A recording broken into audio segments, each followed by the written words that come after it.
الشعر والقصة آصرة قوية. فالقصة هي نوع أدبي عبارة عن سرد حكائي نثري، أما الشعر فهو نوع من الأدب يستحضر وعياً تخيلياً مكثفاً بالتجربة أو استجابة عاطفية من خلال لغة مختارة ومرتبة بعناية لمعناها وصورها وإيقاعاتها. وكيف يكون الشعر عندما يستحضر مناسبات معينة ليوثقها من خلال نص مترع بالمعاني والدلالات، وخاصة عندما يختصر مشاهد من تراث مدينته وشخوصها ليخلق منها قصيدة تعبر عن وجدان الكاتب وتدغدغ مشاعر المتلقي بكلمات بسيطة ومعبرة. هذه المجموعة اختارت لها الكاتبة هناء قاشا عنوان عطر بغديدة، فنحن نتنفس عطر هذه المدينة التي ارتوت بعرق ودم رجالها، فأزقتها الضيقة والرطبة وبيوتها المتلاصقة تذكرنا بقوافل الرجال والنساء وهم يغادرون المدينة مع ساعات الفجر الأولى إلى مواقع الحصاد أو الزراعة، ولا يعودوا إلا أن بعد أن تودع الشمس الأفق. هؤلاء هم رجال بغديدة قبل السبعينات وبعدها، ورغم التطور التقني والتعليمي وانحصار الأدوات التقليدية في الزراعة وظهور المكننة والمدارس، انتشر أبناء بغديدة هذه البلدة المباركة على مساحة الوطن. نعم، أقولها على مساحة الوطن. كان المعلمون البغداديون يدرسون أبناء العراق من زاخو وحتى الفاو، ومنهم الشاعرة التي نحتفي بها اليوم كانت أناملها تمتد على جباه أطفال سنجار وزمار وبغديدة ومدن أخرى منذ عام 1984 وما بعده 4 عقود، وهي تزرع الحرف والجمال وحب الوطن لأطفال هذه المدينة والمدن التي مرت عليها. وعندما تقاعدت ولأنها تحب البلدة وتاريخها وتراثها ولكي تحافظ على كل ما هو أصيل وتذكر شباب بغديدة بتراث أجدادهم، أسست متحفاً جمعت فيه كل هذه المقتنيات أسمته بغديدة أتقتا. بغديدة أتقتا تتجدد كل يوم من خلال أعمالكم وكلماتكم والتصاقكم بالماضي الجميل. بغديدة أتقتا تزهر وتثمر من خلال الحب الذي يطلقه أبناء هذه البلد لكل الحلقات المحيطة بهم. بغديدة أتقتا سلوك يتحسسه كل يوم من رافقنا من خلال مسيرتنا الحياتية. بغديدة أتقتا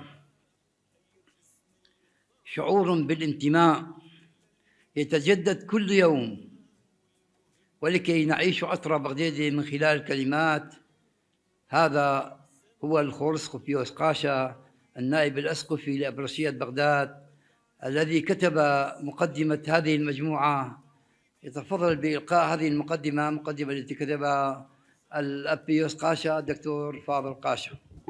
تتسابق الكلمات وتتزاحم العبارات لتنظم عقد الشكر الذي لا تستحقه إلا لغة السريانية في لهجتها السورة، هذه اللهجة الدارجة والمالكة على نفوس أبنائها، بين الآباء والأبناء والأجداد، بين الرجال والنساء والأطفال، ما هي إلا نتاج العرفان والوفاء، فهي مصدر الأمان والكلام ومصدر السند في مسيرة الحياة بأفراحها وأحزانها. نعم، لقد حار فكري كما حارت العبارات التي قرأتها في هذه الأشعار كي أنثرها وأرتبها في مسيرة لغة السورة، لأنها أمينة للمعلم والمهذب، فقد أعطت كثيرا لأبنائها وأزدرت بعطائها علما وثقافة، ومنحت لأهلها فرص النجاح والتدبير، كما منحت ثمار تعبها لأبنائها ولوطنها الازدهار والتقدم وانتشار العلم والمعرفة، لأن فيها تجمعت الخصال ومقامها محفوظ بعلمها وقدرها محفوظ بستورنا، كما هو بتواضعها وعطائها ونكران ذاتها من أجل الآخر وإن كان غريبا. لذا اسمحوا لي أن أقول إن اللغة تحترق من أجلنا لتنير لنا دروب الحياة ودروب وطننا، فهي عطاء وآمال وتضحيات من أجل الوصول إلى الأسمى لتحقيق كل معاني الجمال والفخر لكل إنسان متعطش للكلام بها، ولكل أرض تنادينا لتكون نسمة للحياة. لذا فأمام هذه اللغة السورة رسالة وما أسماها، فرسالتها اليوم هي المحبة وقبول الآخر وعدم الكراهية وقول الحقيقة، إنها تفرح وتزرع الفرح في كل شخص وفي كل مكان. وشكرا للخورسقف بيوس قاشا التي كانت كلماته ضوءا من النور.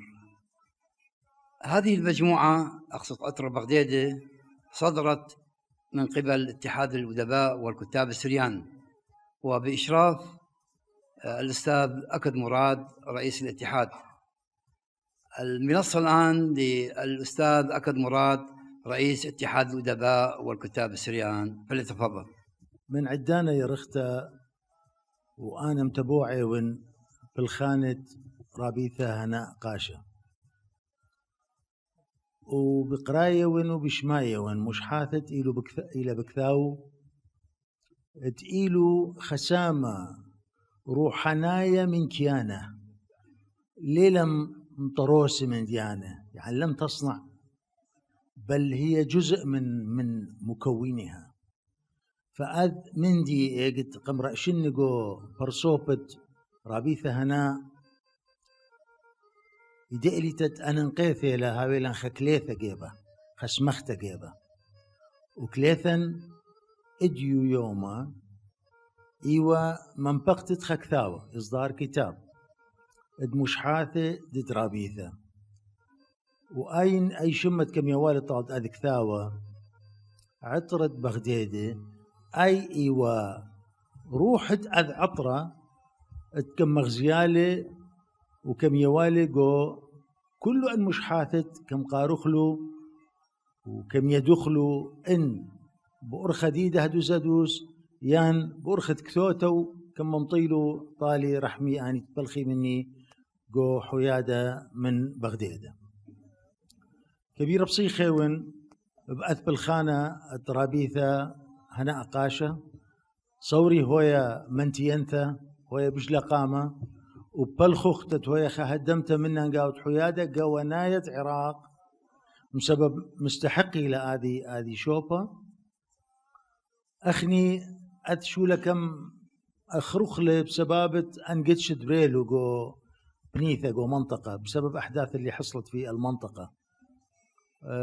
هل بد أثوالا خرزة من يرخ تريع يرخ طلافة تأدخوخا من ديت أربا من خثواثا من صبرا بناثا كت خامنو أثوالا خكثاوة وكت كثاوة إيوة الخمندي خايوة المشحاثة خايوة كثاوة أكاديمايا خايوة شعياثة وخايوة نثر. أني أربا كثاوة باو خويدو خخرزة بريشة قاود ماثت هزار جوت هلبت وخزياحة يوم المرأة يوم تأثى. بس هذه أن أحداث بريل وخضروانا بسبب أن قوميات بريل وخضروانا كم شوقيلا تتادي مندي شوق تخعدانا خرته والهادخ اجي يوم مشوريلا من داني أربع إقميثة ربيثة هناء قاشة وكثاوة عطرة بغديدة صورا أذ عطرة ماطل كلوخن وصورا كلا هاوخم شوتفاني قو مقروت تدخل متى طالت هذه أرعى تقيلة بنيثة برناشا نهرينايا من زون قماي أنتيلو أن قماي مشوت أسأل لشانا أنتيلو قماي بريس أي مردوثة أنيلو قماي تقيلو ممطي قرتت ناشوثة الإنسانية وقرتت بالخانة طاوة طالت كل دنيا لن نخبخ من لشانا بأخل لشانا كثخ لشانا المردوثا الصبرايوثا كل برناشك بايجي دي بلشانه لشانا إله يايوثا أكمت إيبوخ كثوت كثو ليلة تهاوخ أبو حامة بينه وبين شاكر سيفو يان زهير بردة لا كنت خائت لمدرسة تقاني كل واحد عنده مدرسته كل واحد كنت خائت لتخمنيات تقاني ورابيثة هنا كم شريالا قوخا زاويثة أننقيثة لكبيرة زاوية مهمة جدا آيت إلى اليرتوثا المردوثا يرتوثت برناشا وكل شوبة إلى خكمة من ديانة إيبا وهادخ إلى ببيك ثاوى ممطيالا خصور تروختا اللي ديرتوثا وآدي بنيثا ويسرالا عم يرتوثت عمان قو شوبانا خينة وهي منتين ثرابيثة هنا صورة منتيثة طالة وبزودة أزل قامة وهاي بسيمة كله أنت حضيره بكل شماهة وبكل درغة تأدي يوما إيلو وبصخوثة عم عطرة بغدادة وعطرة رابيثة هنا قاشة وكبيرة بشينة كلهم. شكرا رابي أكد على هذا الجمال في الكلمات. الشاعر نويل الجميل الذي أشرف على ترجمة هذه القصائد من السورث إلى السريانية وصدرت في هذه المجموعة التي كتبتها الشاعرة بالسريانية أصلا.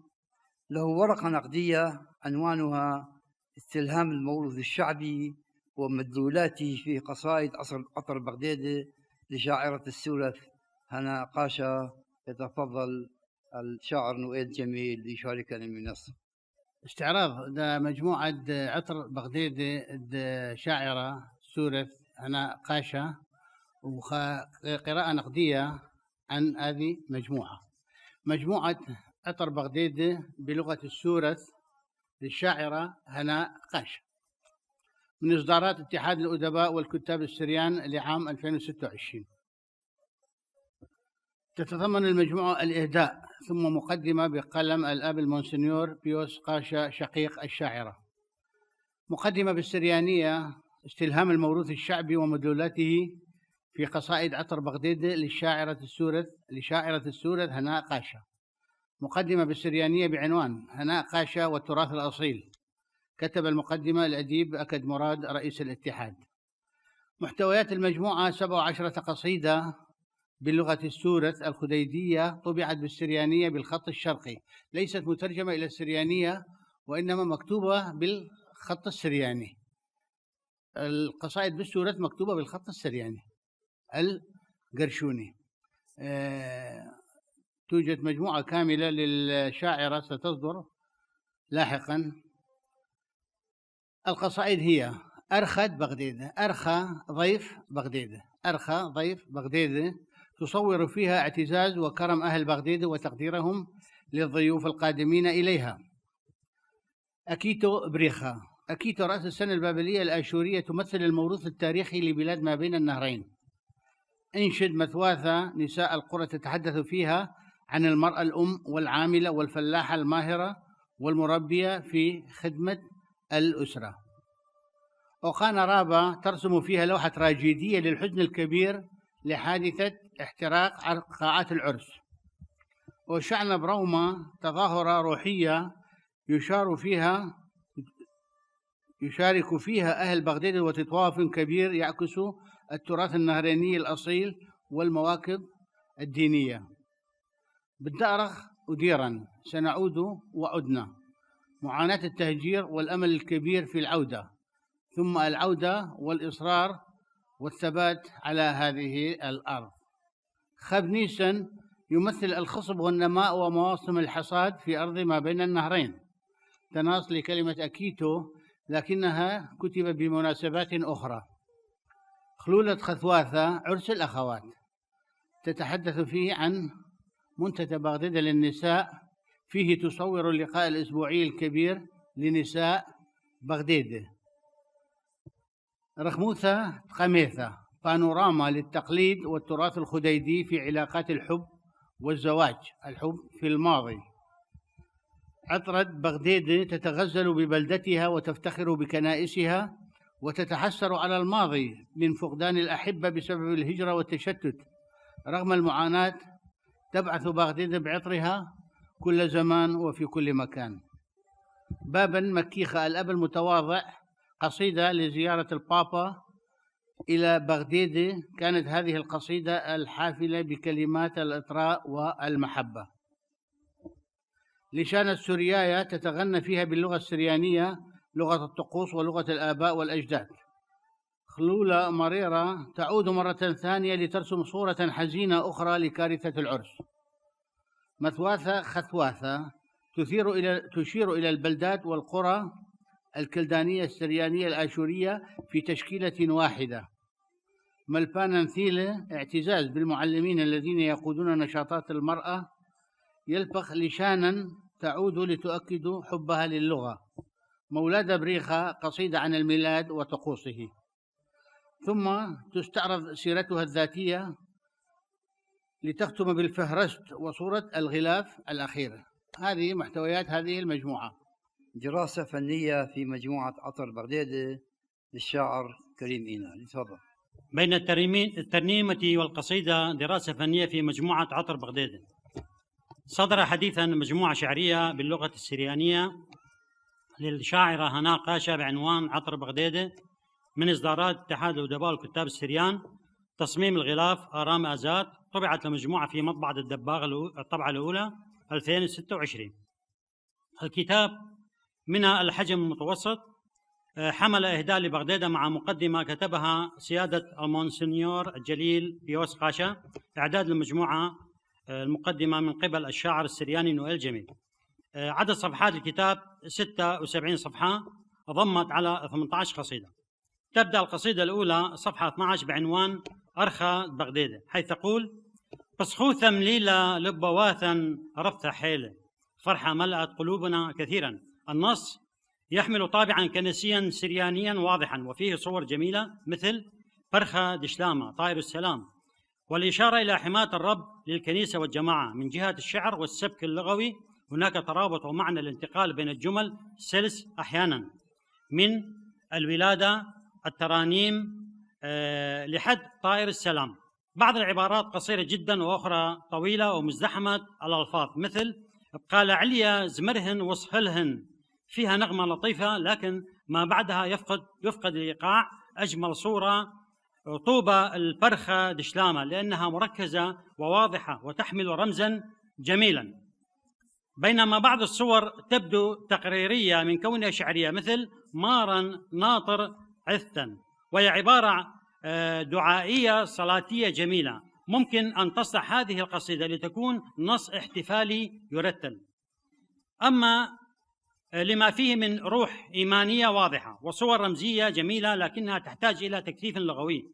وفي صفحة 14 تظهر قصيدة أكيتو بريخة أكيتو مبارك تقول: بقاوح قلوشة أرعى يرقى وبيبونة جزهية بكلهن قونة وكمسقلة ننوى. هذا النص أقوى من النص السابق من جهة الصورة والجو الاحتفالي، وفيه روح ربيعية واضحة مرتبطة بأكيتو، وما يزال أقرب إلى الترنيمة الوصفية منه إلى قصيدة موزونة محكمة.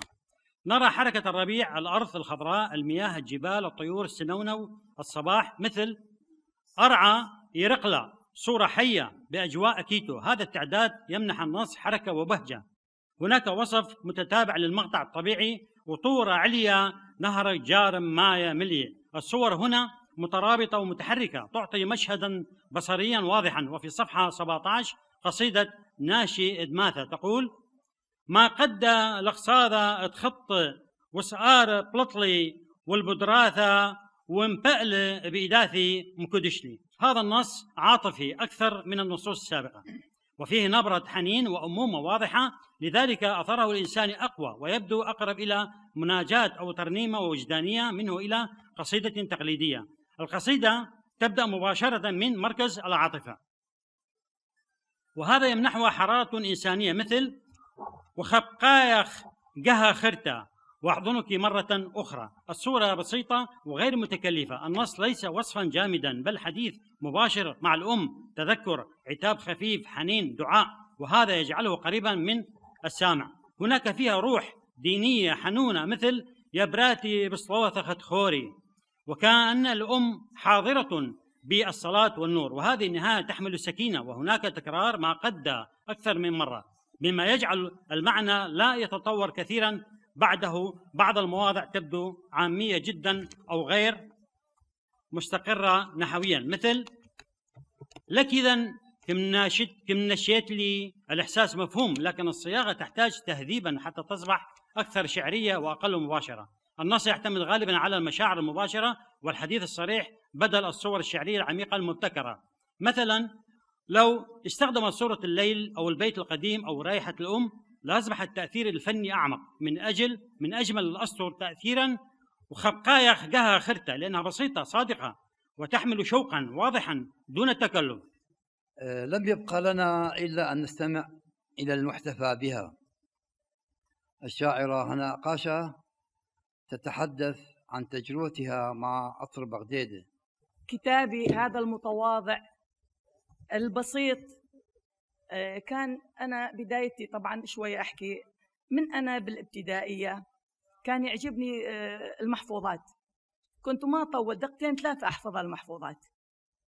هاي بمرحلة الابتدائية. طلعت إلى المتوسطة، كنا باتحاد النساء بوقتها، فقالوا اليوم عندنا أمسية شعرية بس إلقاء الشعر الشعبي. أتصور كنت بأول متوسط ثاني متوسط باحتفالات تموز. فالأمسية كانت في قاعة الربيع في الموصل. كانت للشاعر الصور فلاح عسكر بوقتها. فالقصيدة ألقيتوها بقاعة الربيع وفازت بالدرجة الأولى بالإلقاء. أتذكر إلى حد الآن كان قدموا لي هدية قطعة قماش عسكري 5 أمتار وبوقتها. فجيتوا من الموصل بالليل الساعة 11 بالليل، احتفالات تموز مستمرة هوني، فقالوا ما طول فازت القصيدة مالتي بالإلقاء بالدرجة الأولى لازم تلقيها هوني هم. فألقيت القصيدة لأنه الاحتفالات كانت مستمرة هوني بوقتها. ظلت محبتي لكتابة الأشعار والأقوال، لكن كلها نابعة من القلب، من المحبة. كل حرف اللي كتبتونه كان مع إبرة وخيط معاي. يعني أنا ماسك الإبرة والخيط أطرس، لكن الورقة والقلم يمي. بس تجيني الفكرة مع لون الخيط أو النقشة أو أي شيء مثلا حول النقش والتطريز، أنا أسجل رؤوس نقاط حتى مني. يعني ما كنت أقعد هالشكل أسوي القصائد، لا، أنا قد أعمل غير شيء تجيني الأفكار. يعني وهذا الحمد لله أشكر رب العالمين، لأنه هذا إلهام من الله، يعني أعطاني هاي الموهبة. فكنت أكتب، يعجبني الكتابة، خاصة الفترة بعد ما كبروا الأولاد وأشكر كل من كان يدعمني من الأول إلى الأخير وإلى حد هذا اليوم وهذه اللحظة. طبعا بغنى عن التعريف الدكتور زوجي فاضل قاشة، إلى حد الآن هو معي. أي قصيدة الأكتبها وأخلصها أول من يسمعها لازم هو يسمعها، لازم أقرأ له هي شنو رأيك بيها، تكفي لو ما تكفي، يعني لازم أخذ رأيه بالدرجة الأولى وبعدين أقوم أعمل غير شيء. فالكتابات مالتي هاي القصائد حسب مناسباتها، يعني مثل ما قالوا الأخوة أشكرهم على كلامهم، مثلا بعيد المرأة، بعيد الأم، بأحداث القاعة اللي صارت عندنا، بالتهجير، كل مناسبة يعني شيء مثلا يلوج في قلبي في نفسي يحركني بأنه لازم أكتب هكذا كلمات أو لازم أكتب هكذا عبارات أو لازم أكتب هكذا شيء، فأقوم أسجل. بعدين أنا قلت هاي ليش تظل هالشكل، خلي أعملها على شكل كتاب يكون متداول بين الناس، يعني بين ايديهم. وبعدين حتى بالفترة الأخيرة حتى الصلوات الوردية كلها مع الأسرار مع السهرانة مع الطلبة مال مريم العذراء كلها عملتوها بالسورة وطبعته حاليا بس 20 نسخة بعد، على أساس راح أطبع بعد غير نسخ، فكلها على مود لأنه راح يجي يوم إحنا يمكن هاي لغتنا راح ننساها. ليش؟ أنطيكم مثل. قبل فترة كنت بأحد المحلات، وصيت واحد من الشباب بالعمر 17 سنة على غرض، فقلت له يوم الثلاثاء قلت له 30 شابك مخشكة بدثين شقلي. قال لي أشنو ست؟ قلت له 30 شابة مخشكة بدثين شقلي، هم لك مفاهم له. قلت له الثلاثاء الصبح راح أجي. قال لي إيه هسه افتهمته؟ قلت له يعني ما تعرف؟ قال لي لا. فأنا هاي الكلمات أو هاي المواقف أو هاي الأشياء تأثر بي، خاصة يعني منطقة بغدادة. فقلت لازم خلي أعمل هاي الصلوات كلها بالسورة بحديثا، عدتوها كلها وقسم من أنا ترجمتوها طبعا، تصير متداولة بين أيدي الجميع حتى لا ننسى لغة الأم مالتنا، لأنه هي هاي الأصل توارثناها من أجدادنا. شلون توارثنا هذا اللبس اللي هسه أنا لبسته؟ فأتمنى يعني بالنسبة للملابس حتى كل وحدة تعرف هي تعمل البدلة مالتها تلبسها بإيدها تفتخر بيها، لأنه إحنا بناتنا لازم يكونون معدلات، لازم نكون يعني فرد شيء مهم، لأنه أمهاتنا علمونا هكذا شيء، يعني لازم نقوم بواجبات البيت. يعني مو شرط إحنا هسه بهالزمان مثلا موظف، إحنا كنا موظفات وإحنا كنا إشكال، فلازم إحنا نضحي كل وقت، أخلي برنامج، أخلي خطة، أخلي دراسة بكل شيء. فمثلا عندي قصيدة خلولة خثواث، هذا اللقاء الملتقى المرأة مالتنا يعني بقيادة أبونا روني الله يحفظه، فكان عندنا مهرجان، فمهرجاننا يعني فعلا كان عرس يعني، و3 أيام فعلا زواج حنة وزواج وردية، يعني صحيح. فرهمت يعني الكلمات كلها رهمت، يعني جت بمكانها وبموقعها. مثلا عندنا عن عيد الأم، يعني طبعا أنا أشعر مثل ما أي أم تشعر بالحب الأبناء وهكذا شيء، فأعبر عن الأم ما بداخلها، يعني مثل ما أشعر أنا أعرف البقبالي كأم هي تشعر نفس الشعور. مثلا بأعياد نيسان، أعياد أكيتو، مناسبات اللي كسرت ظهرنا مثلا القاعة، التهجير، هكذا مناسبات أيضا كان عندها مكانة عندي في عمل قصيدة بلغتنا السورة باللغة الدارجة مالتنا. فكل هاي جمعتوها على شكل كتاب يحتوي تقريبا 17 قصيدة، وبعد عندي قصائد إن شاء الله، لكن حاليا الكتب الموجودة عندي كلها بالسريانية. أما المترجمة من القرشوني الحروف العربية والسريانية بعد ما وصلت من المطبعة بعد ببغداد، إن شاء الله منتصل المترجمة، أي واحد ما يعرف سرياني راح تصل له نسخة من هذيك الكتب المترجمة بالسورة والسرياني. فإن شاء الله راح أقرأ هسه كم بيت من كل قصيدة شوية، وبعدين أقرأ لكم. لازم ما ننسى شبابنا الله يرحمهم اللي راحوا بعمر صغير، خاصة يعني هي بصورة عامة، يعني الشباب اللي راحوا بعمر صغير لكن أنا عملته كم بيت بالمناسبة بعد ما يلقون هون المهرجان مالم، فذكرت قسم من أسماء والباقي ما أعرف كل الأسماء، لكن هاي القصيدة هي تعم على كل الشباب، على كل شباب منطقتنا اللي راحوا بعز شبابهم وما تهنوا بحياتهم. فهسه راح أقرأ كم بيت. أوقانا رابة ليلكو مخبق للماثا نورة وتنتان وموثانا بلطه الناشي قريود مشركي بخلولة إيقة وحشانة بصيخة ليذهن دت قلبة بصخوثة دلب الأوقانا الهبل نورة وبرسل بكولة قاعة مغديوانا مطيل خبرة النشواثة والمرواثة أغقر قمتا رقهن اتخازي ما حصل بشئث دليل كمتا قالد بخايا ونهواثة لقطئهن وصرختا وايا إلخ بغداد بيقوثة ربثة بشلخ مبلتا. هذه تريبات مقاعة.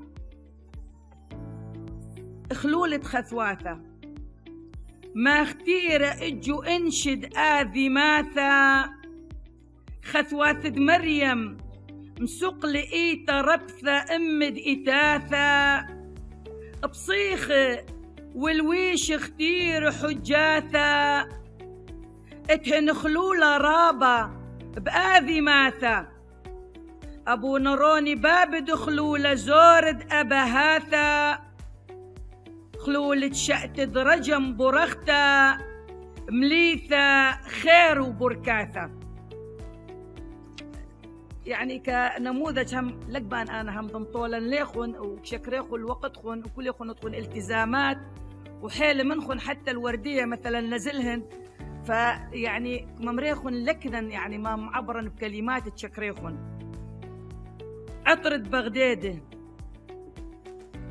هالخدمرخ وكثوخ خكمباتو تنياثا دماثة نخليثة زهية خشلة كلثة كلاثة كويا مخبهرة الوشتة وزهية بآني جوان قوروياثة عزيزتي بغداد شمشي لو سهرة بليلة واثة مبلخ بأوقانا وكربلخ بآني كومي يوماثا برخهن ورحقهن إيالخ أخبر خل دولاثا. هذه كم حكالا عن يعني هجرة يلينا يعني حلم أمبات حلم أمه وبابا لبشي مثلا خوبرة. فهذه هجرة مثيرة حيلة خاصة الأماثة والبابواثة.